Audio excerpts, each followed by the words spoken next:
Hello hello. चलिए बच्चों, तो आज जो हम लोग पढ़ेंगे,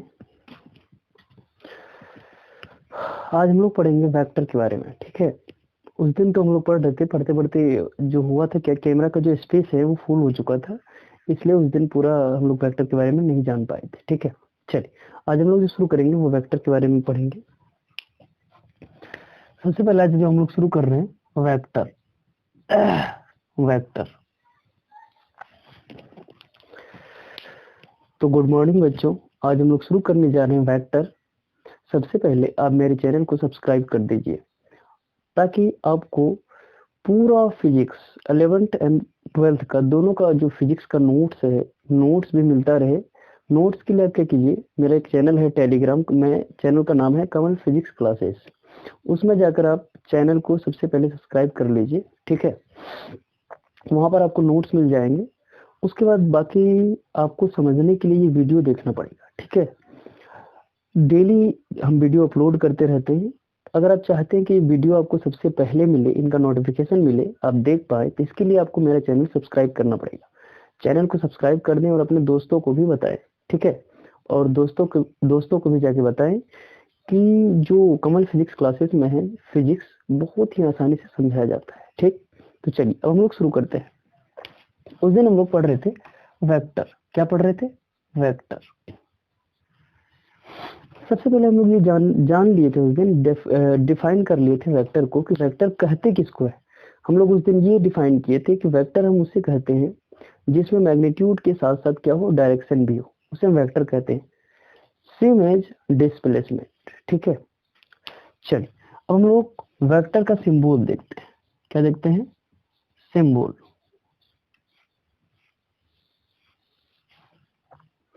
सबसे पहले ये होता है वेक्टर का सिंबल। तो देखिए, ये है टेल और ये है हेड। क्या है? ये क्या है? टेल, जिसको पूंछ बोलते हैं, पीछे वाला भाग। ये क्या है? हेड, आगे वाला भाग। और ये जो बीच में है यही है आपका मैग्नीट्यूड। ये क्या है? मैग्नीट्यूड। ये है वेक्टर का सिंबल। इसका अर्थ ये है कि ये वेक्टर जो है कि यहाँ से निकला और इधर इस डायरेक्शन में जा रहा है, ये मैग्नीट्यूड के साथ है। ठीक है, इसका अर्थ यही होता है। ठीक, चलिए अब हम लोग आते हैं थोड़ा सा स्केलर और वेक्टर में फर्क क्या होता है। मान लीजिए सिर्फ अगर हम ये ऐसे लिख दें, ये क्या कहलाएगा? ये कहलाएगा स्केलर। क्यों? क्योंकि इसमें केवल मैग्नीट्यूड है, डायरेक्शन नहीं। अगर हम चाहते हैं ए वेक्टर बन जाए, ए को वेक्टर बनाने के लिए इसके ऊपर हमें ये लगाना पड़ेगा। ये है वेक्टर का सिंबल। अब इसको क्या पढ़ेंगे? तभी इसको केवल क्या पढ़ रहे थे? ए पढ़ रहे थे। अब इसको क्या पढ़ेंगे? Vector A. क्या पढ़ेंगे? Vector A. तो ये दोनों में फर्क है। ये पढ़ेंगे वेक्टर ए, तभी ये स्केलर था, केवल इसको क्या पढ़ रहे थे? ए। अब इसको क्या पढ़ेंगे? Vector A. मतलब ये एरो का चिन्ह लग जाने से कोई भी क्वांटिटी वो वेक्टर कहलाने लगता है। ठीक है, जैसे मान लीजिए अपने पास बी है। ठीक है, तो ये क्या है? अब ये है आपका स्केलर। क्या है? स्केलर। अगर हम बी में ये एरो लगा दें तो ये क्या बन जाएगा? इसको हम लोग पढ़ेंगे वेक्टर बी। क्या पढ़ेंगे?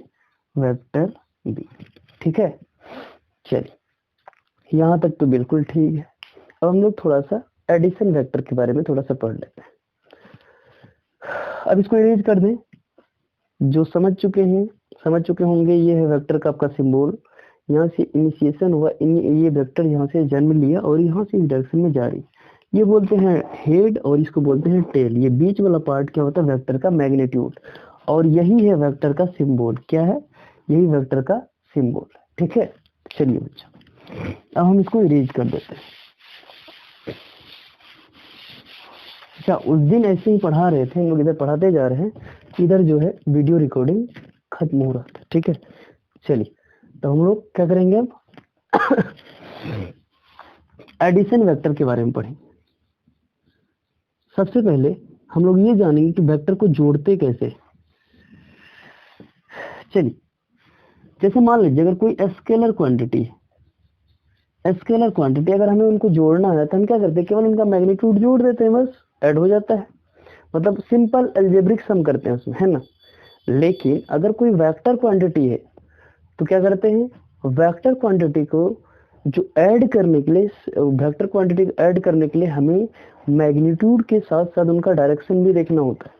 जैसे कोई स्केलर क्वांटिटी है 2 + 2 कितना हो जाएगा 4, 2 + 2 कितना हो गया 4, 5 + 6 = 11, a + a = 2a।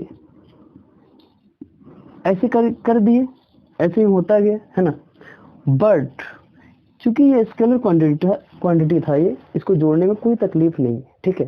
सिर्फ मैग्नीट्यूड ऐड किए, बस ऐड कर दी, ठीक। बट लेकिन अगर कोई वेक्टर क्वांटिटी होगा तो इसको जोड़ेंगे कैसे? जैसे मान लीजिए ये कोई वेक्टर है ए वेक्टर, ठीक। दूसरा अपने पास कोई है ये बी वेक्टर। अब हम चाहते हैं ये तीसरा अपने पास कोई वेक्टर है सी वेक्टर। अब हम चाहते हैं कि ये तीनों वेक्टर को हम जोड़ें, ठीक है। समझिए, अगर जब भी हमें कोई वेक्टर को जोड़ना है, इसको जोड़ने के लिए करते क्या है? सबसे पहले समझिए, ये क्या है इसका टेल, और ये इसका क्या है हेड।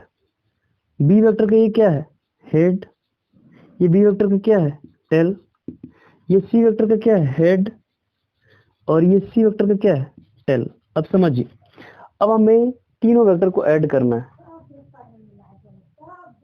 अब ये तीनों वेक्टर को ऐड करने के लिए सबसे पहले हमें क्या करना पड़ेगा? सबसे पहले देखिए, अगर कोई दो वेक्टर को जब भी ऐड कर रहे हैं तो पहला वेक्टर का हमें लेना होता है हेड, और जो दूसरा वेक्टर को हम ऐड करेंगे उसका लेना होता है टेल। देखिए अब क्या है, जैसे मान लीजिए वेक्टर ए है, वेक्टर ए है अपने पास, क्या है वेक्टर ए, वेक्टर ए है, वेक्टर ए का क्या है हेड। अब इसको हम जोड़ेंगे वेक्टर सी के साथ, तो वेक्टर सी का क्या ले लेंगे? वेक्टर सी का ले लेंगे टेल, वेक्टर सी का क्या ले लेंगे टेल। तब ये वेक्टर मिलके क्या बन जाएगा? ये वेक्टर मिलके क्या बन जाएगा? ए प्लस सी वेक्टर। मतलब जब भी हम दो वेक्टर को ऐड करते हैं तो एक वेक्टर का हेड लेना है, दूसरा वेक्टर का टेल लेना है, तब वेक्टर ऐड होता है। अगर टेल टेल मिला देंगे तब भी वेक्टर ऐड नहीं होगा, हेड हेड मिला देंगे तब भी वेक्टर ऐड नहीं होगा। मान लीजिए एक वेक्टर ए यहाँ है, दूसरा वेक्टर बी यहाँ है, अगर ये दोनों का हेड मिला दे तब भी ये वेक्टर ऐड नहीं हो सकता। मान लीजिए एक बार क्या हुआ कि ये वेक्टर ए का डायरेक्शन इधर है, इसका टेल है, और यही वेक्टर बी का टेल है, दोनों का हेड अपोजिट डायरेक्शन में, तब भी ये वेक्टर ऐड नहीं होगा। तो वेक्टर ऐड करने के लिए अगर आप चाहते हैं कि दो वेक्टर ऐड हो तो क्या करना पड़ेगा? आपको सबसे पहला काम करना पड़ेगा, एक वेक्टर का हेड और दूसरा वेक्टर का टेल चाहिए, तब वो दोनों वेक्टर ऐड होगा, ठीक है। चलिए अब ये समझ चुके हैं। देखिए वेक्टर ए का है हेड और वेक्टर सी का क्या है टेल, तब ये दोनों वेक्टर मिलके बन गया vector A plus vector C, ठीक है।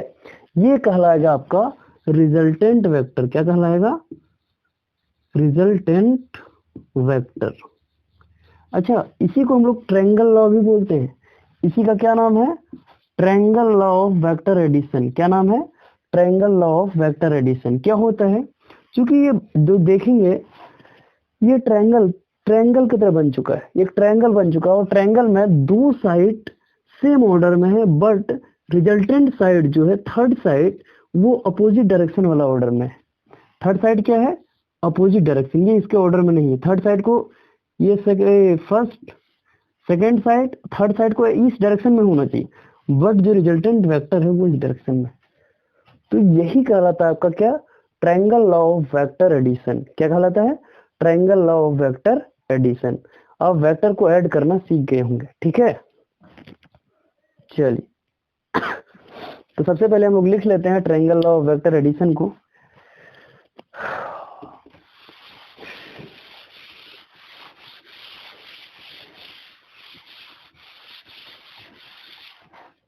क्या लिखेंगे?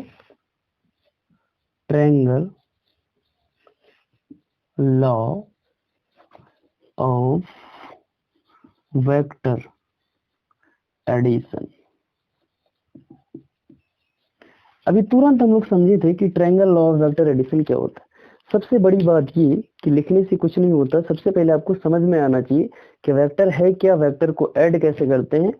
अब हम लोग ऐड करते समय ये भी समझ चुके थे कि वेक्टर जो लॉ ऑफ एडिशन है इसको ट्रायंगल लॉ क्यों बोलते हैं, क्योंकि जब वेक्टर को ऐड करते हैं दो वेक्टर को, उसका जो रिजल्टेंट वेक्टर जब मिलता है तो ये ट्रायंगल का निर्माण करता है, ट्रायंगल बन जाता है, ट्रायंगल फॉर्म करता है, इसीलिए इसको क्या बोलते हैं, vector law of triangle addition. ठीक है, चलिए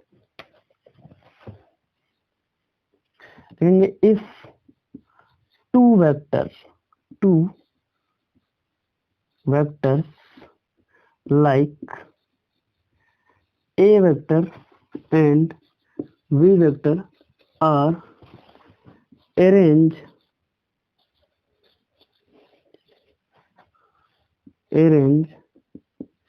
in the same order as two sides of triangle, then its resultant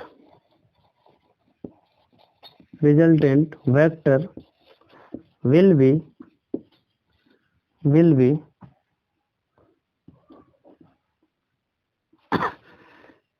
resultant vector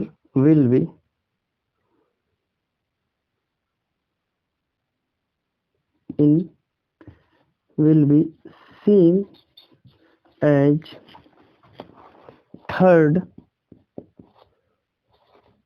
side of triangle, but they are arranged in opposite direction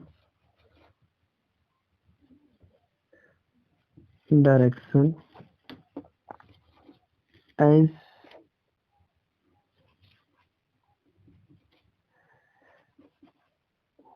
from initial to final point। देखिए क्या कहा गया, if two vectors like A and B are arranged in same order as two side of triangle, जब दो vector A और B को same order में दो साइड ट्रायंगल के दो साइड के जैसा अरेंज किया गया, ठीक है, सेम ऑर्डर में, ठीक है चल रहा है वीडियो, सेम ऑर्डर में अरेंज किया गया, तो क्या हुआ कि जब उसका रिजल्टेंट निकाला गया, उसका रिजल्टेंट किस तरह से है, उसका रिजल्टेंट इस तरह से मालूम पड़ा कि वो थर्ड साइड ऑफ ट्रायंगल के जैसा लगा। ठीक है, बट उसका जो डायरेक्शन था, ऑर्डर था, वो अपोजिट था ये दोनों साइड के, ये दोनों साइड से क्या था, triangle, but they are arrange in opposite side from the initial to final point. ठीक है, ये अरेंज अपोजिट साइड में हुआ। जैसे अगर हम इसका डायग्राम, सबसे पहले आप इसको पॉज करके लिख लीजिए, अब इनका डायग्राम हम बना के दिखा देते हैं।